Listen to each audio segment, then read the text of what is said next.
In the summer of 1895, a team of investigators descended into the basement of a strange building on 63rd Street in Chicago. The owner had fled the city weeks before, leaving behind unpaid debts, unanswered questions, and a structure that had always unsettled the neighbors. Too many locked doors, too few windows, an endless parade of young women who checked in but never seemed to check out. The smell hit them first, a thick, sweet rot that clung to the walls and crawled into their lungs, something chemical underneath it, sharp and wrong.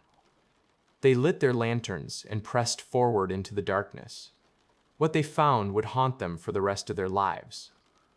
A dissection table stood in the center of the room, its wooden surface stained dark with old blood. Beside it, a rack of surgical instruments, scalpels, bone saws, forceps, arranged with the precision of a practicing surgeon. Against one wall sat a crematorium, its iron door still warm, human ash scattered across the grate. Nearby, two massive zinc tanks filled with acid. Their residue was tested later and found to contain traces of dissolved flesh. And in the corners, pits dug into the earthen floor, filled with quicklime powder and scattered with the unmistakable white gleam of human bone. They had found what the newspapers would soon call the murder castle. But the architect of this horror was no creature from a Gothic nightmare. He was handsome, magnetic even. A doctor with gentle hands and kind eyes, who could talk his way into any room and out of any suspicion. His patients trusted him. His lovers adored him. His business partners considered him a genius. Women competed for his attention. Men sought his advice. His name was Dr. H. Holmes, and he may have been America's first serial killer. How does a man of such charm become a monster of such cruelty? How does a healer build a factory of death?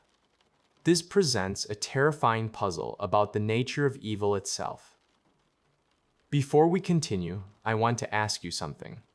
If you believe these dark histories deserve to be remembered, if you believe the stories buried beneath the foundations of our past should see the light, you can help us continue this work by liking this video and subscribing. Your support keeps the candle lit and allows us to keep exploring the shadows. Tonight, we will enter the murder castle. We will trace the origins of this American nightmare from a lonely childhood in New Hampshire to the glittering chaos of the 1893 World's Fair. We will meet the women who vanished behind his smile. We will follow the detective who hunted him across a continent. And we will stand at the gallows where the devil finally met his end. This is not only the story of a killer. It is the story of the Gilded Age itself, a time when America was building its future so fast, no one noticed the monster walking among them. Welcome to Late Mysteries. To understand the monster, you must first understand the world that made him. You must understand the name he tried so desperately to escape. He was born Herman Webster Mudgett on May 16, 1861, in the small town of Gilmanton, New Hampshire. It was a quiet place, nestled among rolling hills and dense forests, far from the chaos of the cities that would later become his hunting ground. The Mudgett family was respectable, not wealthy, but not poor. They owned their land. They attended church. They believed in hard work and the ever-present threat of divine judgment. His father, Levi Horton Mudgett, was a farmer and the local postmaster. He was a cold man, quick to anger, quicker to punish. His mother, Theodate Page Price, was a devout Methodist who believed that children were born sinful and needed the fear of God beaten into them before they could be saved. The home was not a place of warmth or laughter. It was a place of rules, silence, and the constant awareness that someone was always watching, always judging. Young Herman was different from the other children in Gilmanton. Everyone could see it. He learned to read before he started school. He devoured books while other boys played in the fields and chased each other through the woods. His teachers called him gifted. His parents called him strange. The other children simply avoided him. There was something in his eyes, they said. Something too old, too knowing for a boy his age. He smiled when he should have cried. He watched when he should have played. He spent his childhood alone, wandering the forests, collecting the bodies of small animals he found dead in the underbrush. He would bring them home and dissect them on the back porch, carefully separating muscle from bone, studying how the pieces fit together. His mother found this disturbing. His father found it wasteful. Neither thought to ask what it meant. Herman had no friends. The isolation was complete. And a brilliant mind left to grow in darkness can twist into something unrecognizable. Like many children, Herman was terrified of the doctor's office. A group of local boys had noticed his fear. They decided to teach him a lesson he would never forget.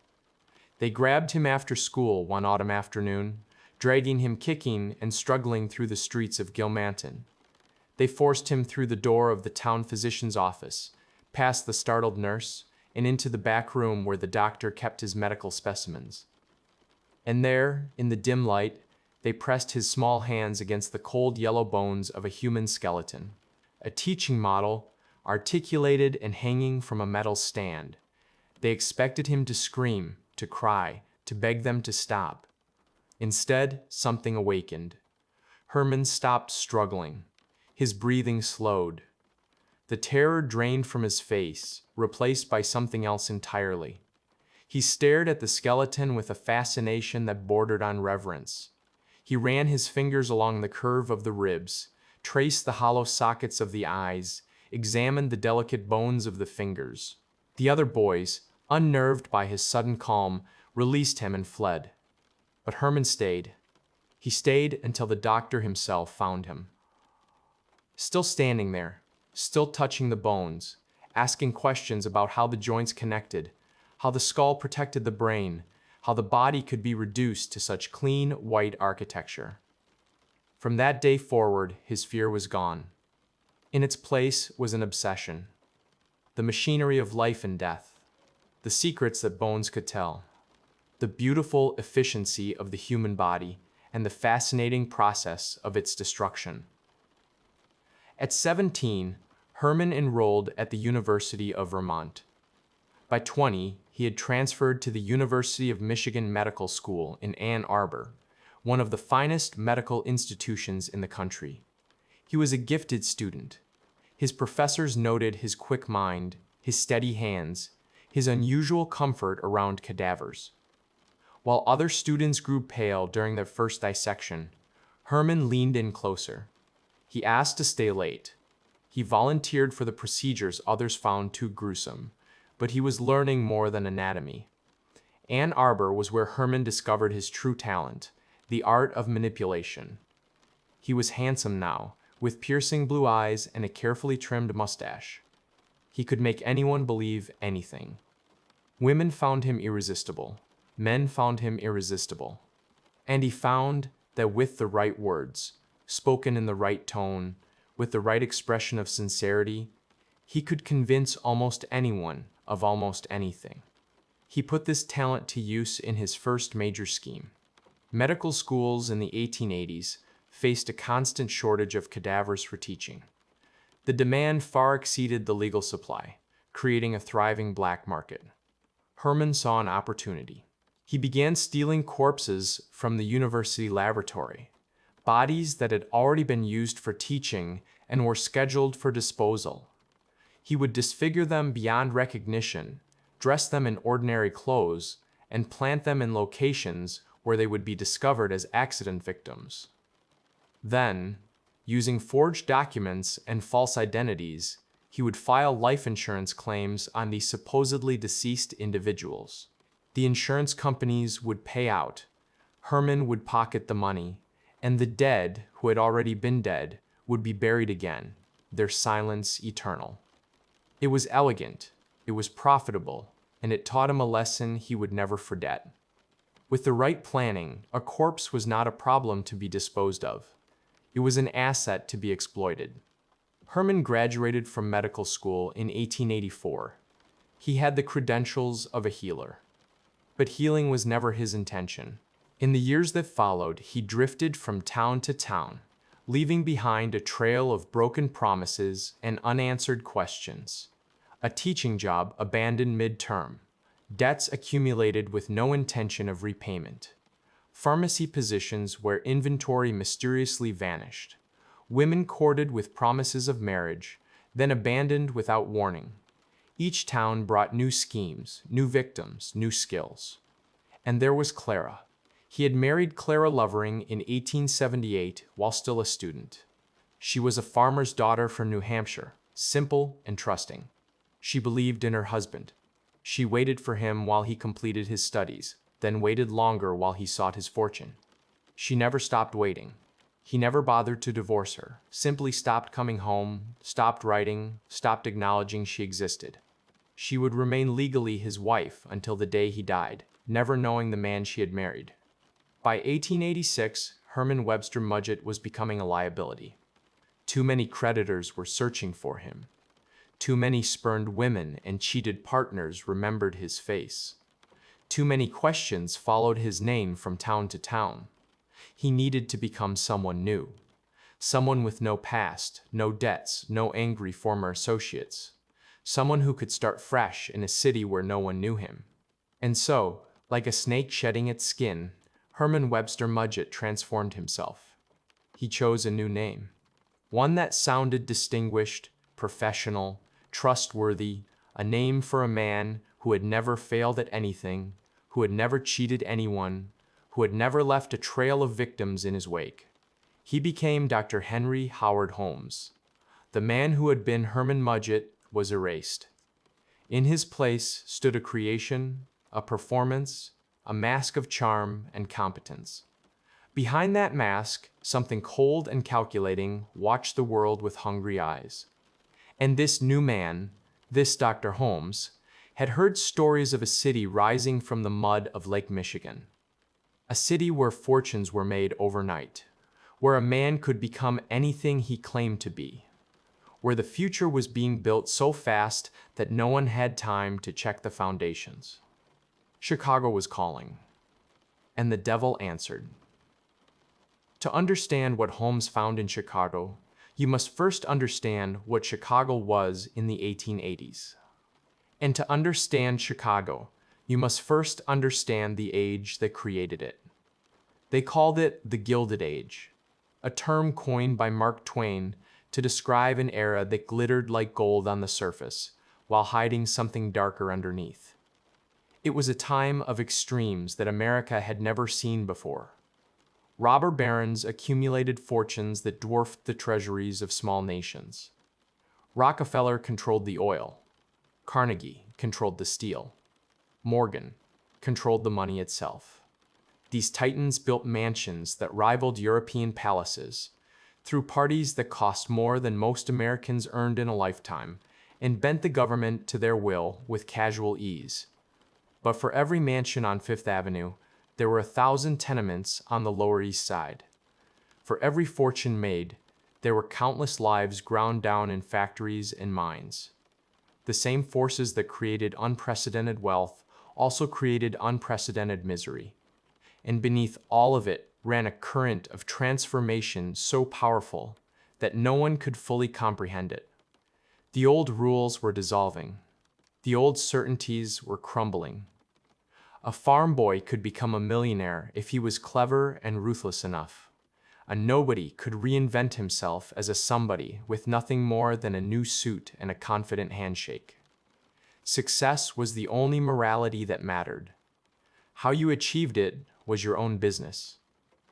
This was the world that created Chicago, and Chicago, in turn, became the purest expression of everything the Gilded Age represented, both its triumphs and its horrors. Just 20 years earlier, the Great Fire of 1871 had reduced the city to ash and rubble. 300 people dead, 100,000 homeless. The commercial heart of the Midwest gone in a single night of flame and terror. Visitors who saw the aftermath described it as the end of the world. Block after block of smoldering ruins, the smell of smoke hanging in the air for months. But Chicago refused to die. from the ashes rose something unprecedented in human history. A city that rebuilt itself in a single generation, faster and larger than before. Architects invented new technologies, steel frames, elevators, fireproof materials, to build higher than anyone had ever thought possible. The first skyscrapers pierced the prairie sky, monuments to ambition and engineering. Railroads converged from every direction, making Chicago the crossroads of a continent. Grain from the plains, cattle from the ranges, lumber from the forests, everything passed through Chicago, and the people came. They poured in by the thousands, then the tens of thousands. Immigrants from Ireland, Germany, Poland, Italy, Scandinavia, farm boys from Indiana and Ohio seeking something more than their fathers' lives. Young women from small towns across the Midwest, drawn by the promise of employment in the new department stores and factories. Dreamers, schemers, the desperate, the ambitious, all of them flooding into a city that had no time to sort them out. By 1890, Chicago's population had exploded to over 1 million souls. It was the fastest growing city in human history, a place being built in real time, its future written fresh each day. But this explosive growth came with a cost. Chicago was a city of strangers. Neighbors didn't know each other. Families were scattered across the sprawling streets, separated by work and distance, and the sheer overwhelming scale of the metropolis. Communication was slow.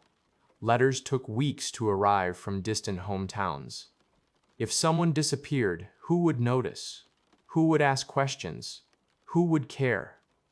The city was too busy building itself to concern itself with those who fell through the cracks. Too busy racing toward the future to look back at who might have been lost along the way. For a predator, it was paradise. Holmes arrived in Chicago in 1886 and made his way to Englewood, a respectable neighborhood on the city's south side.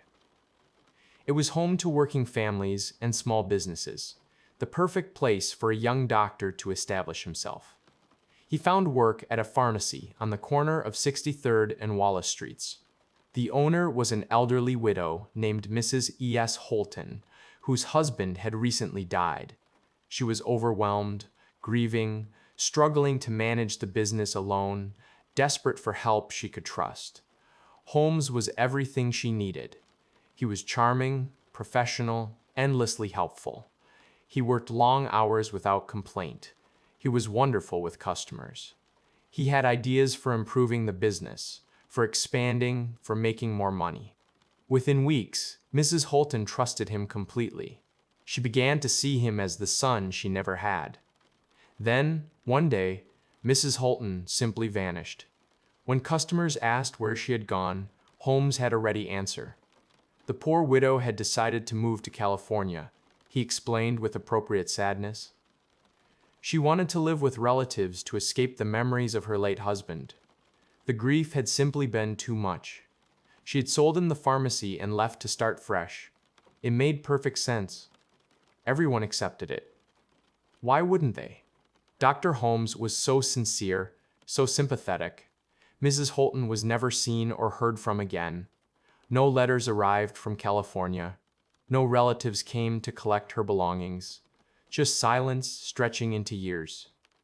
Holmes now owned the pharmacy. He had learned an important lesson about Chicago.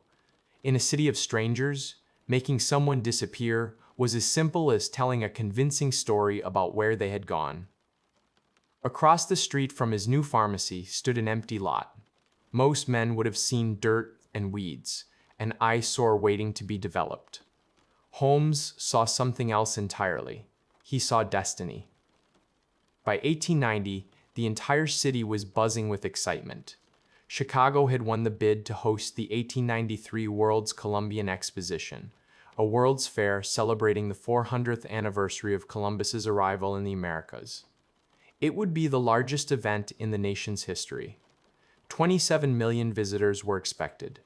The eyes of the entire world would be on Chicago. Holmes understood exactly what this meant. Millions of visitors would need places to stay. Young women would flock to the city, seeking employment at the fair or the businesses that served it. Tourists would arrive with money in their pockets and trust in their hearts. Most would be strangers, far from home, far from anyone who might notice if they never returned. He purchased the empty lot and announced that he was building a hotel. He called it the World's Fair Hotel. It would be 3 stories tall, occupying nearly an entire city block. Shops and businesses on the ground floor, apartments and hotel rooms above. A respectable establishment for respectable guests. He hired contractors to do the work, but he employed a method that would later become infamous. He never let any single crew see the complete plans. One team would build a section, then be fired before they could understand how it connected to the rest of the building. He claimed dissatisfaction with their work. Another team would take over, equally confused, and they too would be dismissed before the picture became clear. Carpenters built rooms with no apparent purpose. Plumbers installed pipes that connected to nothing. Electricians wired fixtures in walls with no doors. Each worker saw only their small piece of the puzzle. Only Holmes understood the full design. And he had another trick. He ordered building materials on credit from dozens of different suppliers. Lumber, bricks, fixtures, furnishings, and rarely paid. When creditors came calling, he would charm them, promise payment next week, next month. By the time they realized he would never pay, he had moved on to the next supplier, the next scheme. The building was constructed largely with stolen materials, rising on a foundation of fraud. By 1892, the structure was nearly complete. From the outside, it looked ordinary, a large, somewhat awkward commercial building, unremarkable in a city full of new construction. But this was no ordinary building. This was no ordinary hotel. Because what Holmes had designed wasn't meant for guests who would check out. It was a machine. A machine with soundproof rooms, with gas lines running to sealed chambers, with secret passages and hidden doors and chutes that led directly to the basement. And in that basement, he had constructed something unprecedented. A workshop designed not to create, but to destroy. To process human beings as efficiently as a factory processes steel. The murder castle was ready. And just blocks away, the greatest fair the world had ever seen was about to open its gates. The building that rose on 63rd Street was a masterpiece of misdirection. From the outside, it looked like any other commercial block in Inglewood. 3 stories of brick and stone, with shops on the ground floor and apartments above. A pharmacy, a jewelry store, a restaurant, legitimate businesses that provided cover and income. Customers came and went without suspicion. Neighbors noticed nothing unusual. But the upper floors told a different story. Here was a maze of over 60 rooms, connected by hallways that turned at odd angles and led to unexpected dead ends. Some doors opened onto brick walls. Others opened onto steep drops. Staircases led nowhere. The layout seemed designed by a madman or by someone with a very specific purpose in mind. Because this confusion was intentional. Every wrong turn, every dead end, every disorienting corridor served to trap, confuse, and control. A guest who entered these halls would quickly become lost, and in her confusion, she would become vulnerable. Certain rooms had no windows. Their walls were lined with asbestos and layers of soundproofing material. Once the door closed behind you, no scream would ever escape. You could pound on the walls until your fists bled, and the shopkeepers below would hear nothing. You could cry out for help until your voice gave out, and the world would never know. Gas lines ran through the walls, connected to jets inside these sealed chambers. From his private office on the 3rd floor, Holmes had installed a custom control panel with valves and gauges. With a simple turn of his wrist, he could flood any room with gas while its occupants slept. They would drift away peacefully, never knowing what was happening, never understanding why they couldn't wake up. Hidden within the walls were narrow passages. just wide enough for a man to move unseen from room to room. Peepholes drilled at strategic points allowed observation of the guest rooms. Holmes could watch his victims for days without their knowledge, studying their habits, learning their routines, waiting for the perfect moment to strike. And when that moment came, the bodies had somewhere to go. Greased chutes ran from the upper floors directly to the basement, wide enough to slide a human body. A victim killed on the third floor could be in the basement within seconds, without anyone in the building being the wiser. The basement of the murder castle was a workshop of death, designed with the cold efficiency of a slaughterhouse. In the center stood a surgical table, its wooden surface scarred and stained from years of use. Beside it, a rack of medical instruments, scalpels, bone saws, forceps, retractors, each one clean and sharp, arranged with a surgeon's precision. Holmes's medical training had finally found its true purpose, not healing, but harvesting, not saving lives, but ending them with professional skill. Against one wall sat a crematorium, custom built to Holmes's specifications. The kiln was large enough to accommodate a full-grown human body, and it burned hot enough to reduce bone to powder within hours. When the burning was complete, the ashes could be scattered anywhere, in the garden, in the trash, in the lake. Nothing left to identify, nothing left to mourn. Nearby stood two massive zinc tanks, each large enough to hold a person. These were filled with acid and corrosive chemicals, substances that could dissolve flesh and bone over the course of several days, leaving nothing behind but a residue that could be washed down the drain. A body submerged in these vats would simply cease to exist, molecule by molecule, until there was nothing left to prove it had ever been. In the corners of the basement, Holmes had dug pits into the earthen floor and filled them with quicklime, calcium oxide, a chemical that consumed soft tissue and accelerated decomposition. Any remains that couldn't be burned or dissolved could be buried here, the quicklime erasing the evidence while Holmes went about his business above. And there was one more apparatus, a stretching rack that could be used to prepare skeletons for articulation. Holmes had maintained his connections from medical school. He knew that teaching hospitals and physicians were always seeking anatomical specimens. A clean, properly articulated skeleton could fetch a good price on the medical black market. Why waste a body when it could be sold? The castle was not merely a place where murders happened. It was a factory, optimized for the efficient processing of human beings from start to finish. Victims entered through the front door, lured by promises of employment or lodging. Their assets were stripped away, bank accounts emptied, jewelry stolen, life insurance policies collected. Their bodies were destroyed in the basement, and what remained was sold for profit. Nothing was wasted. Everything was monetized. Murder had become a business. A predator of this kind is never entirely alone. Even the most careful killer needs hands to help with the work, eyes to watch for danger, mouths that can be trusted to stay silent. Holmes gathered around him a small circle of accomplices, not friends, never friends, but tools to be used and discarded when their usefulness ended. Benjamin Petitzel was a carpenter who had helped construct the castle. He was not a bright man, alcoholic, easily manipulated, perpetually desperate for money to support his wife and 5 children.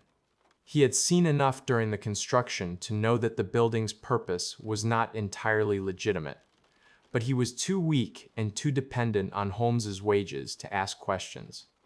He became a general assistant, handling odd jobs, running errands, keeping secrets. He trusted Holmes completely, and that trust would eventually cost him everything. Charles Chappell was an articulator, a man who specialized in preparing skeletons for medical use. Holmes brought him bodies, claiming they were legitimate cadavers from hospitals or medical schools. Chappell asked few questions. He stripped the flesh, cleaned the bones, wired the skeletons together, and accepted his payment. If he suspected the bodies came from somewhere other than a hospital morgue, he never said so. There were others, janitors hired to clean strange stains, workmen who stumbled upon locked doors and were warned never to speak of them, women who served as secretaries and assistants and sometimes lovers. Most didn't last long, those who saw too much, who asked too many questions, who threatened to become liabilities. They disappeared like all the others. Holmes cycled through employees the way other men cycled through shirts. Each one believed they were special, trusted, indispensable. Each one was simply waiting for their usefulness to end. Perhaps the most remarkable thing about Holmes was not his cruelty, but his capacity for compartmentalization. He did not live one double life. He lived half a dozen, each sealed off from the others, each complete with its own identity, its own relationships, its own web of lies. There was Clara, his first wife, still waiting for him in New Hampshire. He had never divorced her, never told her about his new life in Chicago. As far as she knew, her husband was simply delayed in his career, working hard to establish himself, planning to send for her any day now. She waited for years. There was Myrta Belknap, whom Holmes married in 1887, bigamously, of course, since Clara still lived. Myrta bore him a daughter, Lucy, and lived in Wilmette, a suburb north of the city. She knew her husband as a successful businessman, a loving father, a respectable member of the community. She had no idea about the castle, about the other women, about any of it. Holmes visited her on weekends, played with his daughter, maintained the fiction of a normal family life. And there was Georgiana Yoke, whom Holmes married in 1894, his third simultaneous wife. She was young and pretty, from a respectable Indiana family. She traveled with him during his final schemes, believing herself to be on an extended honeymoon, never suspecting that she was married to a monster.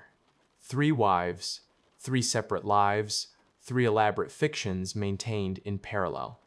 It required extraordinary organizational skill, remembering which lies he had told to which woman, keeping the story straight, ensuring that none of them ever crossed paths or compared notes. And it required something else, a complete absence of guilt. Normal people cannot maintain such deceptions because their conscience rebels, because the weight of their lies becomes unbearable, because they feel something for the people they are deceiving. Holmes felt nothing.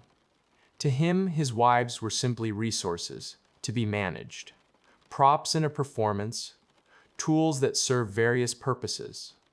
When one was no longer useful, she could be discarded. When another offered new advantages, she could be acquired. Love was just another word for manipulation. Behind the charming smile, the kind eyes, the gentle manner, behind all of it, there was nothing. An emptiness where a soul should have been. A void that he filled with schemes and victims and the endless performance of being human. The castle was ready. The machine was built, its gears oiled, its furnace stoked. And in May 1893, the perfect hunting season arrived. The greatest fair the world had ever seen opened its gates just blocks away, and 27 million visitors poured into Chicago. On May 1, 1893, President Grover Cleveland pressed a golden telegraph key, and the world's Columbian Exposition sprang to life. They called it the White City, and from the moment the gates opened, visitors understood why. Here was a fantasy made real, a dream built in plaster and steel. Neoclassical buildings stretched across 600 acres of what had been swampland just 2 years before, their facades covered in white stucco that gleamed in the sun like marble palaces transported from ancient Rome. Columns and domes and triumphal arches rose against the prairie sky. Fountains erupted in carefully choreographed displays. A choir of thousands sang as the flag was raised. For the millions who passed through its gates, the fair was overwhelming in its scale and beauty. There was the Ferris wheel, the first ever built, towering 264 feet above the fairgrounds. Its 36 cars, each carrying 60 passengers high above the city. There were electric lights everywhere, thousands of them, transforming night into day in an age when most Americans had never seen a single light bulb. There were moving pictures, demonstrated by Thomas Edison himself. There were telephones and phonographs and machines that seemed to promise a future of limitless possibility. The Midway Plaisance offered a mile of entertainment and spectacle. Little Egypt performed her scandalous belly dance, shocking Victorian audiences and becoming an overnight sensation. Villages recreated daily life in Java, Egypt, Ireland, and Samoa. Visitors tasted strange new foods. Hamburgers served on buns, a caramel-coated popcorn called Cracker Jack, a chocolate confection called the brownie.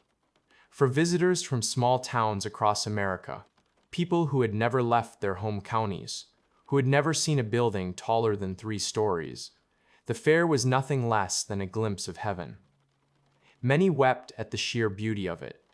They would speak of those days for the rest of their lives, telling their children and grandchildren about the summer they visited the White City. Over its 6-month run, 27 million people passed through the gates. Nearly half the population of the entire United States came to Chicago that summer. It was the greatest spectacle the world had ever seen. But the White City was a fantasy, temporary, made of plaster and horsehair, designed to dazzle and then disappear. The real Chicago surrounded it on all sides. And the real Chicago was something else entirely. Just beyond the fair's pristine boundaries, the city churned with poverty, crime, and chaos. Inside the fairgrounds, electric lights, clean streets, police officers on every corner. Outside, gas lamps flickering in dark alleys, mud and garbage in the roads, criminals prowling for marks. Inside, gleaming palaces celebrating the triumph of human progress. Outside, tenements where families of 10 shared 2 rooms, where children worked 16-hour days in factories, where the American dream looked nothing like the posters promised. The contrast was jarring, almost cruel. The White City existed to prove that humanity could build paradise on Earth. The neighborhoods surrounding it proved that most of humanity would never be allowed inside. And in the chaos of that summer, predators flourished. Pickpockets worked the fairgrounds in organized teams. Con men ran every scheme imaginable, fleecing tourists who had saved for years to make the trip. Prostitutes solicited openly on the streets. The police were overwhelmed and in many cases corrupt. For those who knew how to exploit the situation, Chicago offered endless opportunities. Young women were particularly vulnerable. They arrived by the thousands, seeking employment at the fair or the businesses that served it. They came from farm towns in Iowa and factory cities in Ohio, from small villages in Indiana and Kansas. Most had never been away from their families before. They knew no one in Chicago.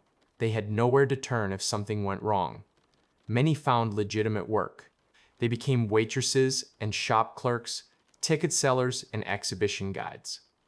They sent money home to their families and wrote enthusiastic letters about the wonders they had seen. But others were not so fortunate. Some fell into exploitation, working for starvation wages, trapped in boarding houses they couldn't afford to leave.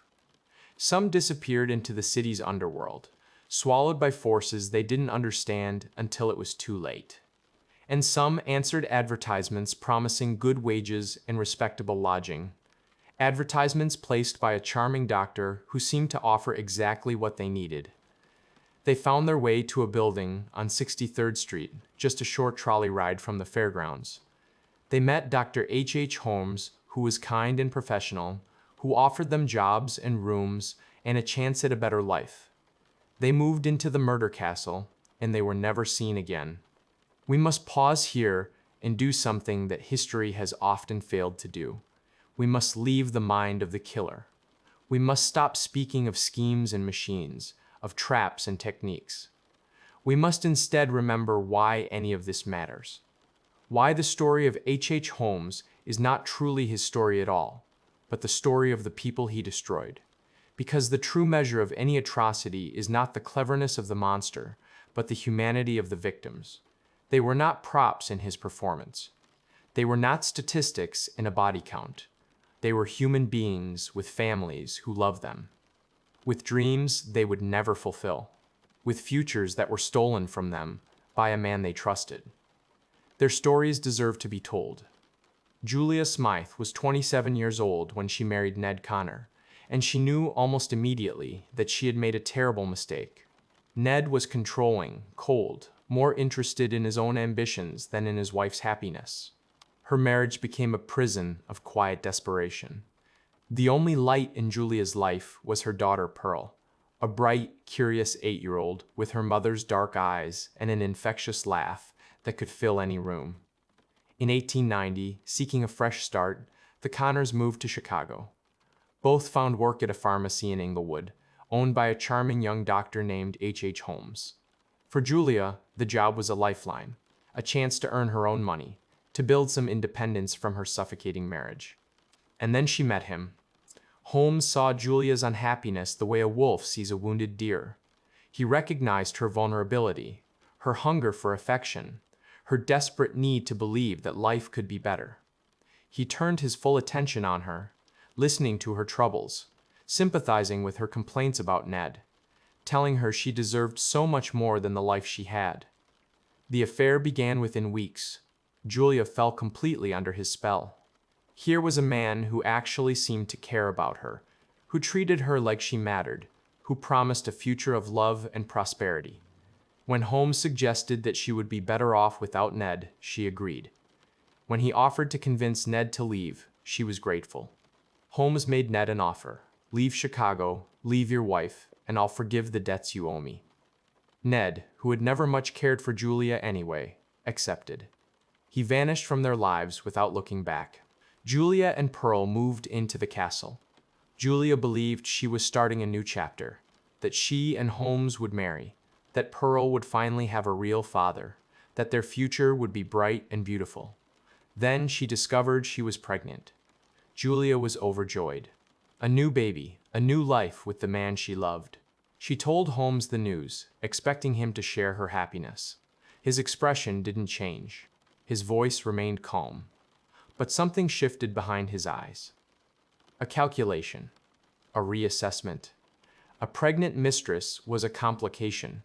Holmes was already married to Clara, already involved with other women in Chicago, already maintaining half a dozen deceptions that required his full attention.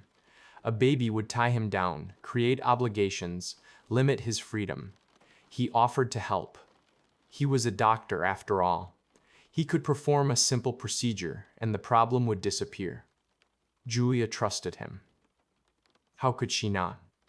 He had saved her from her terrible marriage. He had promised her the world.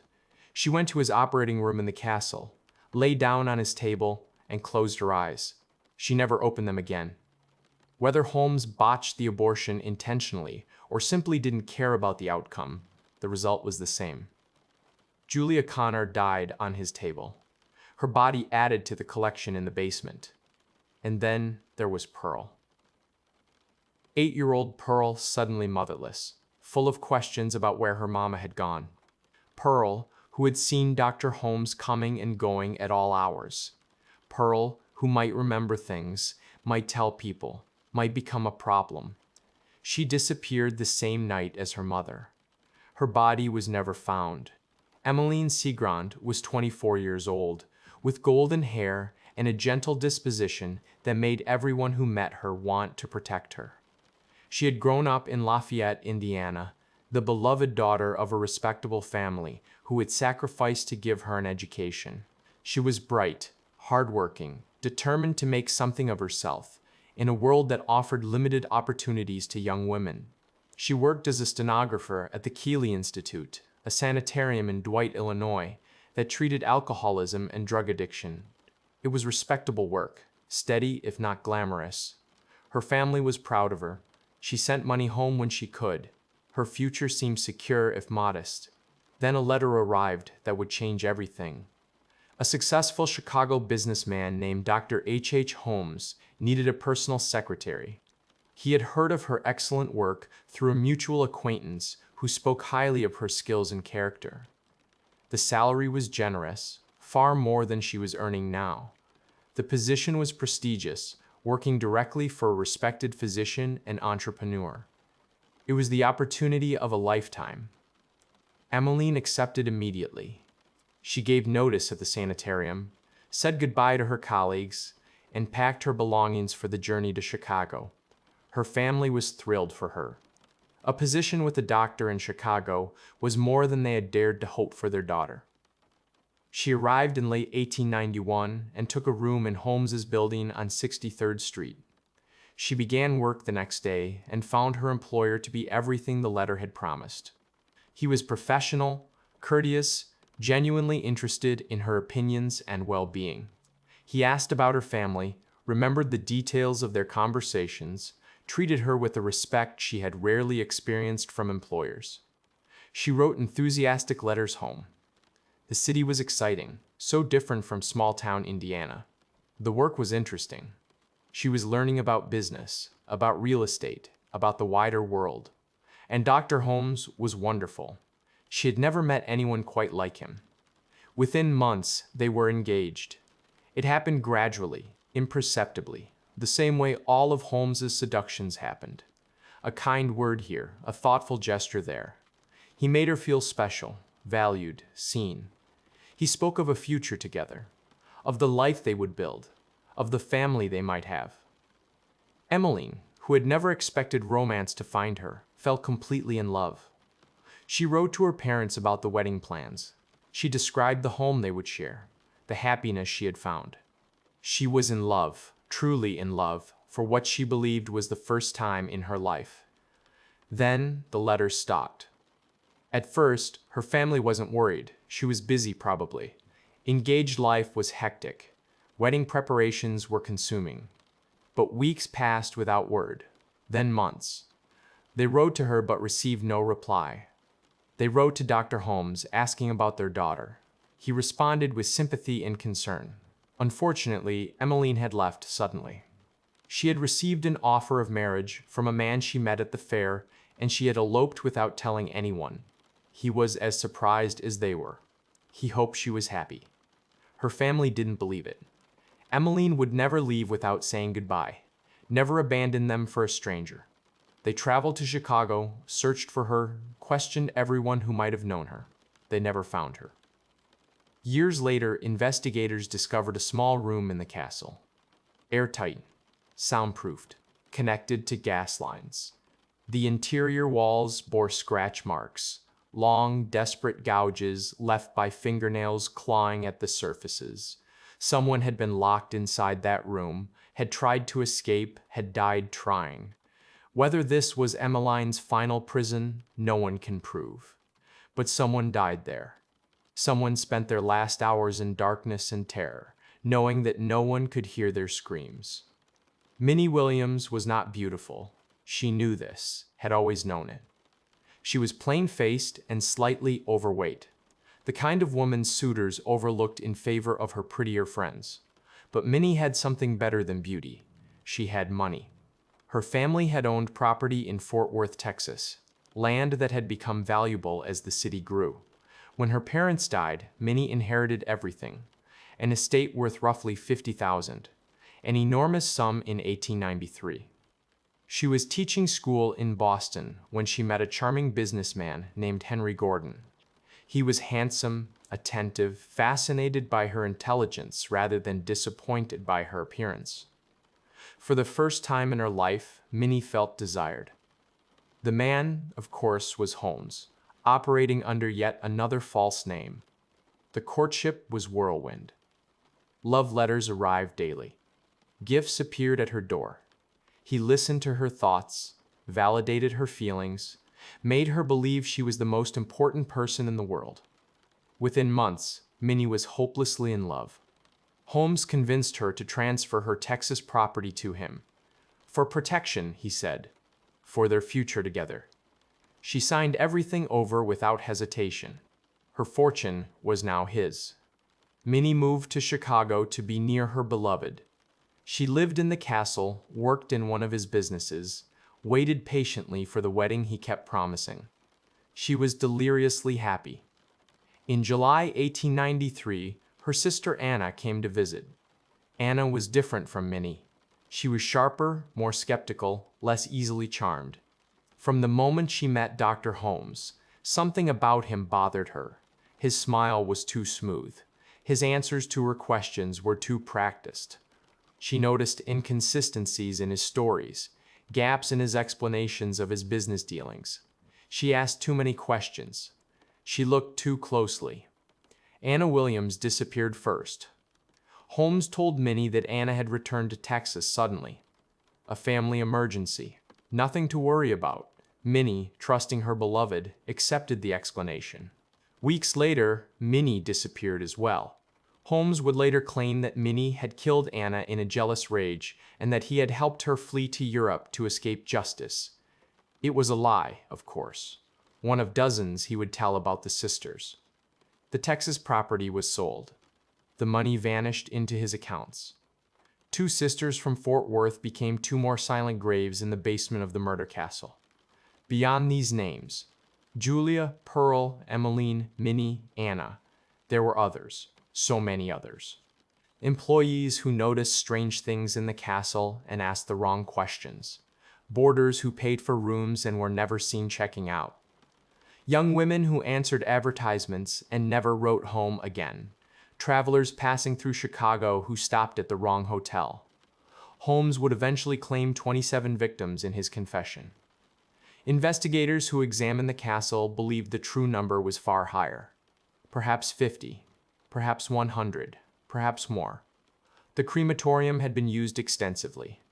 The acid vats had been refilled again and again. The quicklime pits contained bone fragments from multiple individuals. Most of his victims have no names. Their identities were destroyed along with their bodies, burned, dissolved, scattered. They exist only as fragments of bone, as shadows in the historical record, as anonymous entries in the long catalog of the lost. They were daughters and sisters. They were daughters and sisters. They were dreamers who came to Chicago seeking something better. They trusted a man with a kind smile and a professional manner, and they paid for that trust with their lives. By 1894, the walls were closing in. The World's Fair had ended. The tourists had gone home. Chicago was settling back into its ordinary rhythms, and the chaos that had provided such perfect cover for Holmes's activities was fading. Worse, the debts were catching up. Creditors were filing lawsuits over unpaid bills from the castle's construction. Suppliers were demanding payment for materials that had been ordered years ago. Insurance companies were comparing notes, noticing that an unusual number of young women connected to Dr. Holmes had died under suspicious circumstances, and the families were asking questions. The Segrands wanted to know what had happened to Emmeline. Other relatives were searching for daughters and sisters who had last been seen in Inglewood. Local police were beginning to take interest. Chicago was no longer safe.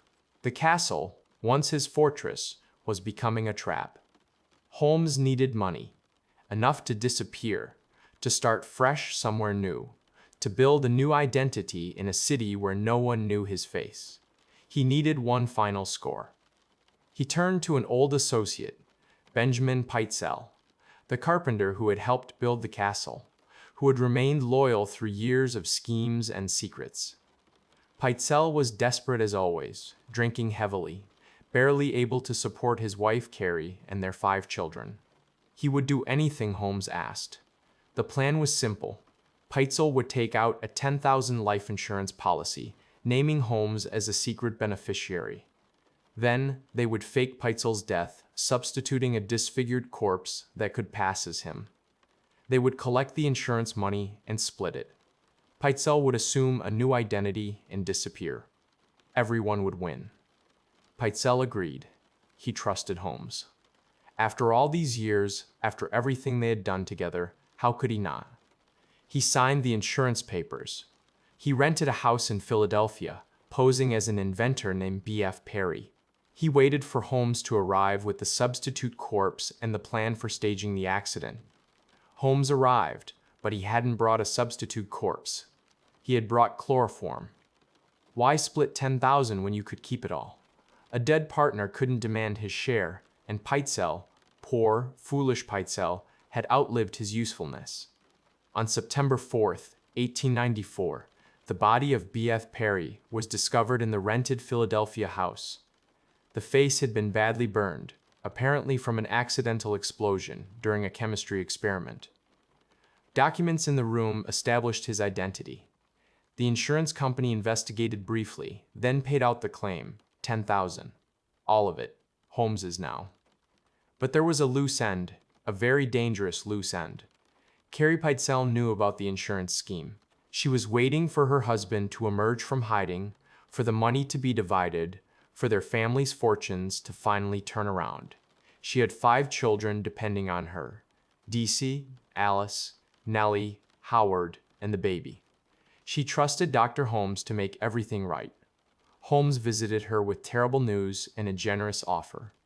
Benjamin was alive, he explained, but he couldn't reveal himself yet. The insurance investigation was still ongoing. Any contact with his family might expose the fraud, but in the meantime, Holmes would help. He would take 3 of the children, Alice, Nellie, and Howard, and bring them to their father in a safe location. The family would be reunited soon. Carrie was exhausted, overwhelmed, desperate to believe him. She agreed. What followed was one of the cruelest chapters in a life defined by cruelty. Holmes took the 3 children, Alice, 15, Nellie, 11, and Howard, 8, and began moving them from city to city across the eastern half of the country: Cincinnati, Indianapolis, Detroit, Toronto. Always cheap hotels and boarding houses. Always a new city before they could get comfortable. Always promises that Papa was just ahead, that they would see him soon. Meanwhile, Carrie Pitezel followed a separate route led by Holmes's instructions. She traveled to city after city, always arriving just after her children had left, always missing them by days or hours. Holmes kept the 2 groups perpetually apart, each believing the other was just ahead. Alice wrote letters to her mother constantly. She poured her heart onto the page, her loneliness, her confusion, her growing fear that something was terribly wrong. We have been in so many places that I can't remember them all. I wish I could see you. I don't like to be away from home so long. I get so lonesome without you all. Holmes kept every letter. He never mailed a single one. In Indianapolis, Holmes rented a small house on a quiet street. He brought Howard inside, just the 2 of them. The boy was 8 years old, small for his age, trusting as only a child can be. Howard never came out. Holmes would later confess that he killed the boy in that house. He described placing Howard in a trunk and suffocating him, then burning the small body in the wood stove. He offered this information without emotion, without remorse, as if describing the disposal of unwanted furniture. He continued north with Alice and Nellie, the 2 girls unaware that their brother was dead. They arrived in Toronto in late October 1894. Holmes rented a house on St. Vincent Street and told the neighbors he was putting in a potato cellar. He dug a hole in the basement, 4 feet long, 3 feet wide, just large enough for 2 children's bodies. One night, while the girls slept, Holmes connected a gas line to their room. The hissing of the gas was quiet, almost gentle. They never woke up. They died in each other's arms, the older sister holding the younger, both of them dreaming of the reunion with their parents that would never come. He buried them in the cellar he had prepared. Holmes might have escaped entirely, if not for a single stubborn man. Frank Geyer was 50 years old when he took on the case that would define his career. He had spent 3 decades with the Philadelphia Police Department, working his way up from patrolman to detective through sheer persistence and an unshakable commitment to the truth. He was not a flashy investigator. He didn't rely on hunches or dramatic breakthroughs. He believed in methodical work, in following every lead no matter how unpromising, in never giving up on a case until every possibility had been exhausted. He was assigned to find the missing Peitzel children in the spring of 1895. And from the beginning, he understood the magnitude of the task. The trail was ice cold. Holmes had used dozens of aliases during his travels: H. Howard, Henry Gordon, George Williams, and a dozen others. He had moved constantly, rarely staying in one city for more than a few days. He had paid cash, left false forwarding addresses, and covered his tracks with the skill of a man who had been evading consequences his entire life. Months had passed since the children had vanished. There was no physical evidence, no witnesses who had come forward, no clear indication of where they had been taken or what had happened to them. Most detectives would have concluded that the children were simply gone, lost in the vastness of the American landscape, impossible to find. The case would have been filed away, the family told that nothing more could be done. Geyer refused to accept this. He began by reconstructing Holmes' movements from the insurance records and railway tickets. He traced the killer's path backward, city by city, hotel by hotel. In each location, he showed photographs of Holmes and the children to every hotel clerk, every landlord, every shopkeeper who might have noticed them. He studied rental agreements, looking for properties that Holmes might have used. He interviewed hundreds of people, most of whom remembered nothing useful. The work was tedious and exhausting. The summer of 1895 was one of the hottest on record, and Geyer spent it traveling from city to city in sweltering train cars, walking from address to address in the brutal heat, asking the same questions over and over. He slept in cheap hotels and ate at railway stations. He wrote detailed reports every night, documenting his progress, never losing track of the threads he was following. Weeks passed, then months. The trail led to Cincinnati, then Indianapolis, then Detroit. In each city, Geyer found traces of Holmes, hotel registers with his aliases, landlords who vaguely remembered a man matching his description, but the children themselves remained ghosts. Then, finally, in Toronto, he caught a break. A real estate agent remembered renting a house to a man matching Holmes's description. The man had been accompanied by two young girls. He had asked specifically about the basement, whether it was private, whether neighbors could see in. At the time, it had seemed like an odd question. Now, it seemed sinister. Geyer went to the house on St. Vincent Street. The current tenants allowed him to search. He examined every room, every closet, every corner. He found nothing. Then he went to the basement.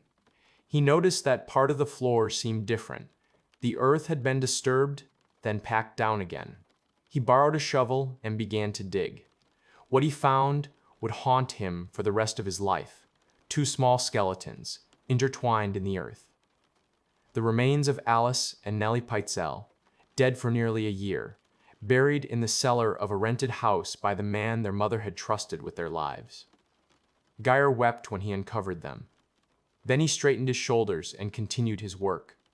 He traced Holmes to Indianapolis, to another rented house on another quiet street. In the chimney of the wood stove, he found fragments of bone and teeth, charred buttons from a child's clothing, the remains of 8-year-old Howard Peitzel. Holmes had already been arrested by this point, picked up in Boston on fraud charges related to the insurance scheme. Now the charges would be upgraded. Now the world would learn what kind of monster had been walking among them. With Holmes in custody for the Peitzel murders, investigators turned their attention to Chicago.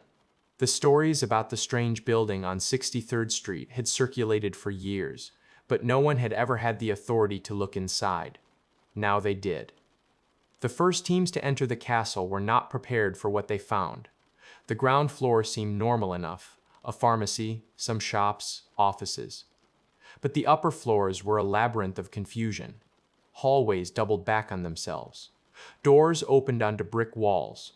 Rooms had no apparent purpose. It seemed like the work of a madman. Then they found the hidden spaces. Behind a wall on the 3rd floor, a small room, airtight, with gas lines running through the ceiling and scratch marks gouged into the interior of the door. Behind another wall, a chute leading down through the building into darkness. They followed the chutes to the basement. The smell hit them first. Old death. Chemicals. Something that had been rotting for a very long time. They lit their lanterns and pressed forward into a space that seemed designed in hell. The dissection table stood in the center of the room, its wooden surface scarred and stained from years of use. The investigators noted the grooves worn into the wood, the channels carved to direct fluids, the leather straps still attached to the corners. This was not a table for healing. This was a table for taking apart. The surgical instruments hung on a rack nearby: scalpels, bone saws, forceps, retractors. Each one was clean and sharp, arranged with a surgeon's precision. These were professional tools, medical instruments used for medical purposes. The investigators were trained men, experienced with the grimmer aspects of their work. But something about the careful arrangement of those tools, the obvious care that had been taken to maintain them, made their blood run cold. Against one wall sat the crematorium, a custom-built kiln large enough to accommodate a human body. The iron door stood open, revealing ash and fragments of bone still scattered across the grate. The mortar between the bricks was discolored from heat. This furnace had been used extensively, over and over, for purposes that required no explanation. Nearby stood two massive zinc tanks, each large enough to hold a person. The investigators approached carefully, unsure what they would find. The tanks were mostly empty now, but a residue clung to the interior surfaces, a yellowish slime that reeked of chemicals. Samples were taken for analysis. The results would confirm what everyone already suspected. The residue contained traces of dissolved human tissue. In the corners of the basement, they found the pits, holes dug into the earthen floor, filled with quicklime and scattered with bones. Too many bones, ribs, and vertebrae, and fragments of skull, all mixed together in the calcium powder, all belonging to different individuals. Some of the bones had been burned. Others showed saw marks. A complete accounting was impossible. They found a ball of women's hair tangled together, pulled from multiple heads over what must have been years. They found clothing hidden in walls, dresses, undergarments, shoes, the last possessions of women who had vanished into the castle and never emerged. They found articulated skeletons, prepared for sale, that may once have been living, breathing human beings who trusted Dr. Holmes. The investigators tried to count the victims. They found evidence of at least 9, possibly more. But Holmes's methods had been thorough. Most of the bodies had been completely destroyed, burned, dissolved, scattered. A complete count was impossible. The newspapers descended on the story with Gothic abandon. The Castle of Horrors, modern Bluebeard's den, the arch-fiend of the century. Every paper in America ran the story. Artists rendered imaginary scenes of torture and murder. Reporters interviewed anyone who had ever met Holmes. The nation was consumed with horror and fascination in equal measure. In August 1895, just weeks after the investigation concluded, a mysterious fire broke out in the castle. The upper floors were gutted before firefighters could bring the blaze under control. Evidence that might have answered lingering questions was destroyed forever. Arson was suspected, but never proven. Perhaps Holmes had allies who wanted to destroy evidence of their own involvement. Perhaps it was simply an accident. The castle kept its final secrets. But enough had been discovered. Enough had been documented.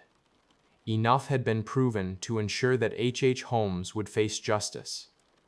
The trial of H. Holmes began in Philadelphia in October 1895, and from the first day, it became a national sensation. He was not charged with the castle murders. Those crimes had occurred in a different jurisdiction, and the evidence, while horrifying, was largely circumstantial. Instead, he faced trial for a single killing, the murder of Benjamin Pitezel, his former partner, the man he had killed for $10,000 and the convenience of silence. It was the strongest case available. There was a body. There was an insurance policy naming Holmes as beneficiary. There was testimony from the surviving Peitzel family members. There was the physical evidence recovered from Toronto and Indianapolis, the children's remains, the tools used to dispose of them. And there were Holmes's own lies, his web of deceptions that had collapsed spectacularly under the weight of Detective Geyer's investigation. Holmes, characteristically, insisted on representing himself. The court reluctantly agreed, though the judge warned him that defending oneself against a capital charge was foolish. Holmes smiled and said he understood the risks. He had been talking his way out of trouble his entire life. Why should this be any different? And so the nation witnessed the surreal spectacle of a serial killer cross, examining the witnesses to his own crimes, playing attorney in a trial where his life hung in the balance. He was theatrical in the courtroom, charming when it suited him, indignant when the moment called for outrage. He objected to evidence with the confidence of an experienced litigator. He questioned witnesses with surprising skill, probing for inconsistencies, suggesting alternative interpretations of the facts. He made dramatic speeches to the jury, proclaiming his innocence, portraying himself as a victim of circumstance and overzealous prosecution. There were moments when observers forgot what he was accused of, when his intelligence and charisma made them understand, just for an instant, how he had fooled so many people for so long. He was performing, always performing, and even with his life at stake, he couldn't stop. But the evidence was overwhelming, and no amount of charm could overcome it. Witness after witness took the stand to describe Holmes's lies, his schemes, his cruelty. Hotel clerks remembered him checking in with children who never checked out. Landlords described his strange interest in basements and furnaces. Insurance agents detailed the suspicious circumstances of the Peitzel policy. Detective Geyer walked the jury through his months-long investigation, the methodical reconstruction of Holmes's journey of murder. The most devastating testimony came from Carrie Peitzel. She took the stand and described in halting words how Holmes had convinced her to trust him with her children, how he had led her on a nightmare chase across half a continent while he murdered Alice, Nellie, and Howard. One by one, how she had believed, until the very end, that her children were alive and waiting for her. The jury watched her break down on the stand. They watched her try to describe the moment she learned what Holmes had done to her family. The deliberation took less than 3 hours. On November 2nd, 1895, the jury returned its verdict, guilty of murder in the first degree. Holmes was sentenced to death by hanging. In the months before his execution, Holmes wrote a confession. He sold it to the Hearst newspaper chain for a substantial sum, ever the businessman, monetizing even his own crimes. The confession was published in April 1896, and it caused a sensation.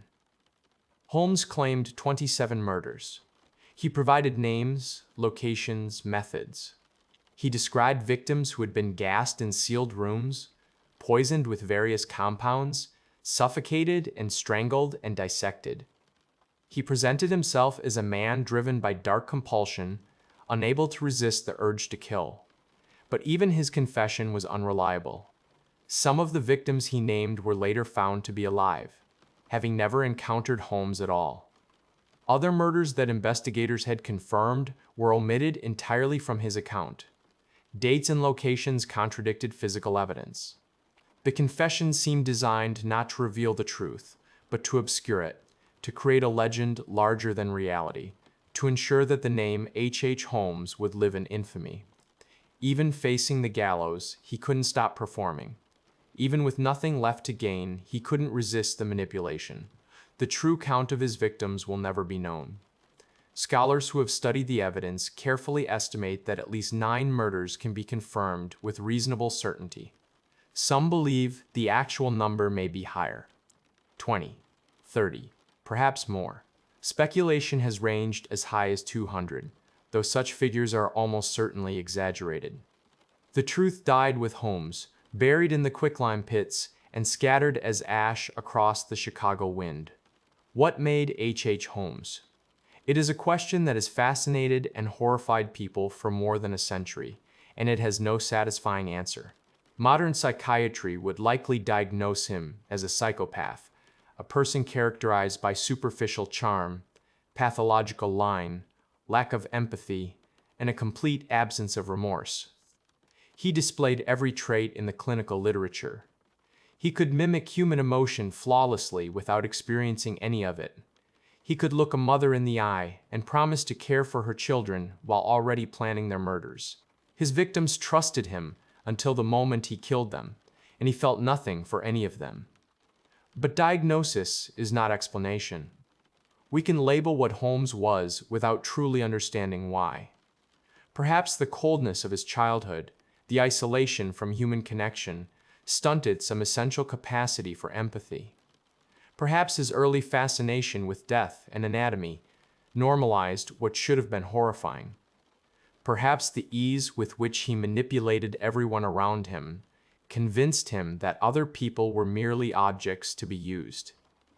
Perhaps he was simply born with something missing, some essential piece of humanity that the rest of us take for granted. Holmes himself offered no insight. His explanation shifted constantly depending on his audience. He was a victim of circumstances. He was possessed by the devil. He was misunderstood. He was proud of his achievements. He was sorry for nothing. Each story was another performance, another mask, another lie. Perhaps the answer lies not in Holmes himself, but in the world that enabled him. The Gilded Age was an era of unprecedented change. Cities exploding in size, fortunes made overnight, old certainties dissolving into chaos. It was a time when a man could reinvent himself completely, when the past could be erased with a change of name and a move to a new city, when success was the only morality that mattered. Holmes was the shadow of the American dream, the nightmare lurking inside the promise of self-invention, the price of a world that asked no questions and demanded no accountability. He thrived because Chicago let him thrive, because the city of strangers provided him with an endless supply of isolated, trusting victims, because everyone was too busy building the future to notice what was being buried in the foundations. Holmes spent his final months in Moyamensing Prison in Philadelphia, awaiting his execution. By all accounts, he was a model prisoner, calm, cooperative, even cheerful. He received visitors, wrote letters, discussed philosophy with the guards. He showed no apparent fear of death, no remorse for his crimes, no interest in making peace with the world he was about to leave. He reportedly converted to Catholicism in his final weeks, making confession to a priest. Whether this represented genuine spiritual transformation or merely another performance, one last manipulation of people who wanted to believe in redemption, is impossible to know. Holmes kept his masks until the very end. He made one unusual request, that after his execution, his body be buried in a coffin filled with concrete within a grave lined with cement, 10 feet underground. He claimed he feared being dissected by doctors, his remains put on display for a mocking public. It was an ironic concern for a man who had dissected so many others, who had sold their skeletons to medical schools for profit.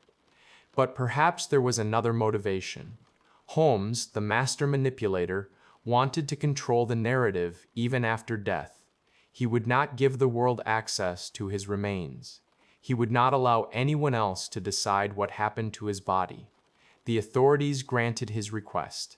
On May 7, 1896, H. Holmes walked to the gallows. It was a clear day. A small crowd of officials and journalists had gathered to witness the execution. Holmes climbed the steps with steady strides. He stood on the trapdoor, the noose placed around his neck, and was asked if he had any final words. "Take your time," he told the hangman. "Don't bungle it." At 10,013 in the morning, the trapdoor opened, but the rope did not break his neck cleanly. Instead of a quick death, Holmes dangled at the end of the rope, twitching and convulsing, slowly strangling. It took 15 agonizing minutes for his heart to stop beating. Even in death, nothing went smoothly for H. Holmes. He was buried as he had requested, encased in concrete, sealed in cement, 10 feet below the surface of Holy Cross Cemetery in Delaware County, Pennsylvania. If there is a hell, he descended to it. If there is nothing after death, he simply ceased to exist, which may have been all he ever truly believed. The murder castle did not long survive its creator. The mysterious fire had already gutted the upper floors. In the years that followed, the building was demolished entirely and replaced by a post office, a mundane structure that gave no hint of the horrors that had once occupied the site. Today, nothing remains of the castle. The address exists, but the building is gone. A legend grew up around Holmes in the decades after his death. Stories circulated that he had cursed everyone involved in his capture and trial. Several people connected to the case did die under unusual circumstances in the following years.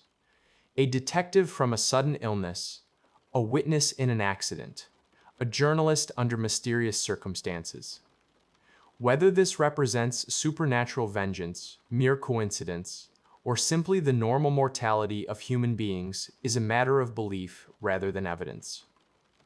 The story of the murder castle entered American folklore. Holmes became a dark icon, his name synonymous with the hidden monster lurking beneath a charming surface. Books were written, legends embellished, facts distorted into myth. The man who had worked so hard to craft his own image in life continued to be crafted by others after death. Even the empty lot where the castle once stood drew visitors for decades. People came to stare at the ground as if the earth itself retained some memory of what had happened there. They came to shiver, to imagine, to connect themselves to a story of horror that had become part of the national consciousness. The story of H. Holmes is, on its surface, the story of a single monster, a man with no conscience and no remorse, who killed for profit and pleasure, and the simple exercise of power. But it is also the story of the world that made him possible. Holmes was a product of the Gilded Age, that strange, terrible, exhilarating period when America was transforming itself faster than anyone had thought possible. Cities exploded in size. Fortunes were made overnight.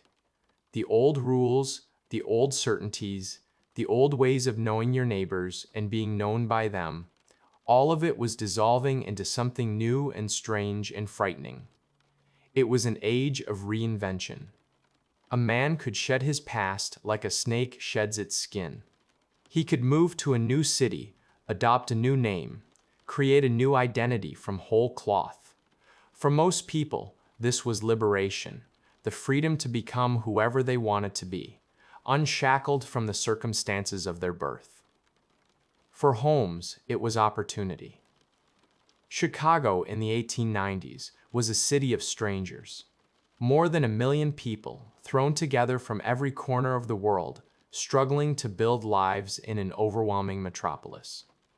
Neighbors didn't know each other. Families were scattered across the sprawling streets. A person could disappear, and in the chaos of construction and commerce and daily survival, no one would notice for weeks or months or ever. Holmes exploited this anonymity with terrible efficiency. He built his castle blocks from the White City, that monument to human progress. And he filled it with the bodies of progress's forgotten casualties. While America celebrated its bright future, the devil fed in its shadow. There is a lesson here, though it is not a comfortable one. Every era of rapid change creates chaos, and in chaos, predators thrive. The same forces that enable innovation and opportunity also enable exploitation and horror. The same anonymity that frees people to reinvent themselves also frees monsters to hide in plain sight. Holmes was not an aberration. He was a possibility, the dark inverse of the American dream, the nightmare lurking inside the promise of self-invention, the price of a world that asked no questions and demanded no accountability. We are fascinated by him, more than a century later, because we recognize something in his story. Our own cities are full of strangers. Our own identities are fluid. We are connected, reinvented daily on screens and profiles. We live in an age of unprecedented connection that somehow also feels deeply anonymous. We meet people online who claim to be whatever they want to be, and we have no way of knowing whether any of it is true. Could another Holmes be walking among us now, operating through different technologies, exploiting different vulnerabilities, building a different kind of murder castle in the architecture of our networked world? The uncomfortable answer is almost certainly yes. The specific details change. The fundamental dynamics remain. Where there are strangers who cannot verify each other's identities, where there are vulnerable people searching for connection or opportunity, where there is chaos that prevents accountability, there will always be predators who exploit the situation. This is not a reason for despair. It is a reason for vigilance. But we should also remember something else about the story of H.H. Holmes. The victims came to Chicago seeking better lives. They trusted a man who seemed to offer exactly what they needed. They disappeared into a building designed to erase them from the world. We remember the killer's name. We rarely remember theirs. Julia Connor and her daughter Pearl. Emmeline Seagrand. Minnie and Anna Williams, Alice, Nellie, and Howard Peitzel, and the dozens of others whose names have been lost entirely, whose identities were destroyed along with their bodies, who exist now only as bone fragments in quicklime pits and ash scattered on the wind. They were not props in the story of their killer. They were human beings with hopes and dreams and families who loved them. They deserved lives that were stolen from them.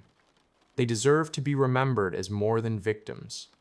The monster has achieved a kind of immortality. His name lives on, spoken with horror and fascination. His legend grows with each retelling. His victims have been largely forgotten. That is, perhaps, the final injustice. Let us try, at least here, to reverse it. Let us remember that the story of H.H. Holmes is not truly his story at all. It belongs to the innocent, the women and children consumed by a darkness they never saw coming, in a city too busy building the future to notice what was being buried in the foundations. And let us remember, too, that the foundations of our own future are being built right now, in this moment, by forces too vast and rapid for any of us to fully comprehend. We would be wise to look carefully at what and who might be hidden inside them. If you found this journey into the shadows of American history meaningful, consider subscribing to Late Mysteries.